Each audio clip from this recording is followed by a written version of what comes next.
Today, let's talk about proper technique, or at least what I use for technique when I'm hand cutting. One of the first and most important things for me is to make sure that my torch lead isn't going to get snagged or caught on anything, whether it's behind me, whether it's my chair, whether it's a body part, the table, the material. I always want to make sure that my lead is free-forming. I tend to wrap it around the back side of me because I'm right-handed.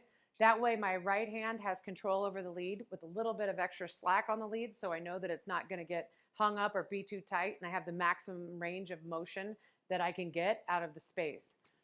Another thing that I've used that I think is really important for hand cutting is figure out which hand is your dominant hand. For me, I'm right-handed, so I hold the torch in my right hand. But the left hand, my non-dominant hand, is just as important because I use my left hand as a guide for my torch hand. So what I do is I lay my hand down on the material, think about it like you're knocking on a door. You're going to lay your knuckles down on the material. You don't want to put all your weight on that hand or that arm or your elbow because you want to be able to move freely across the material. So then from there, your knuckles are on the material. Your torch hand then lays very gently inside of your non-dominant hand, and you're going to use that non-dominant hand to keep the torch tip an equal distance away from the material. Because remember, you don't want to come in contact with the material unless you're actually using a drag tip. Another thing that you got to kind of figure out, which is totally a matter of personal preference, it's whether you want to push or pull. Pushing is pushing the torch away from your body. Pulling is pulling the torch toward your body.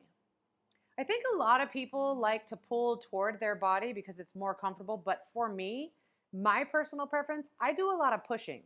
It depends on the angle and the direction that I need to cut, but I find that for me, pushing is a little bit more comfortable than pulling. Mostly because for me, I like to be able to see the tip of the torch and where I'm going.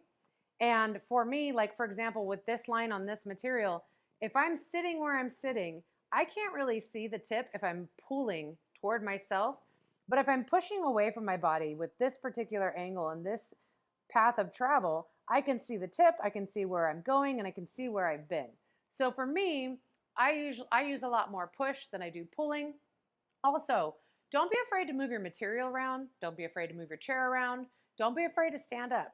Find out what cutting posture and positioning makes the most sense for you and gives you the cleanest cuts, and that's what you go with.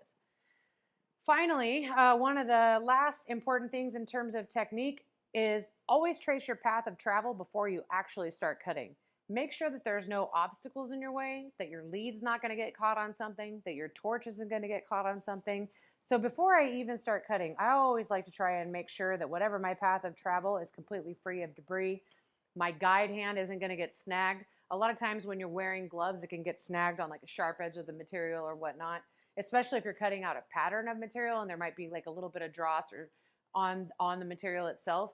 Depending on the type of gloves that you're wearing, it can actually get caught. So always make sure that you trace your path before you actually start cutting. Hope that you find those tips and tricks helpful. Happy cutting, guys.